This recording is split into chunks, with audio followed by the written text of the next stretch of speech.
டெல்லி மெட்ரோவில் இளைஞர் ஒருவர் மது அருந்திய காட்சிகள் வெளியாகி சலசலப்பை ஏற்படுத்தியுள்ளது. மெட்ரோவில் அமர்ந்தவாறு பயணம் செய்யும் இளைஞர் ஒருவர் தன்னுடைய கண்ணாடி கிளாஸில் இருந்த மதுவை சாவகாசமாக அருந்தியதோடு தான் கொண்டு வந்திருந்த முட்டையையும் முறித்து சாப்பிட்டுவிட்டு தனது பையில் கிளாஸ் மற்றும் குப்பைகளை எடுத்து வைத்துவிட்டு ஒன்றும் நடக்காதது போல பயணத்தை தொடரும் காட்சிகள் வெளியாகியுள்ளன.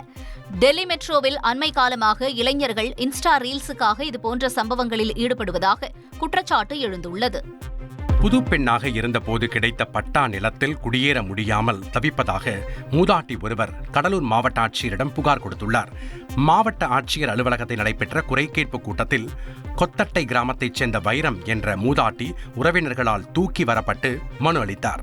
அவர் தனக்கு 1983ஆம் ஆண்டு அரசால் ஒதுக்கப்பட்ட நிலத்தை சிலர் ஆக்கிரமித்துள்ளதாகவும் பல முறை மனு அளித்தும் நடவடிக்கை எடுக்கப்படவில்லை என்றும் தெரிவித்தார். தனது இறுதி ஆசையாக அந்த நிலத்தில் அடக்கம் செய்யப்பட ஏற்பாடு செய்ய வேண்டும் என்றும் அவர் வலியுறுத்தினார். அலாவுதீன் நாட்டை காப்பாற்ற போராடும் சாமானிய இளைஞனின் சுவாரஸ்ய கதை தினமும் இரவு 8 மணிக்கு.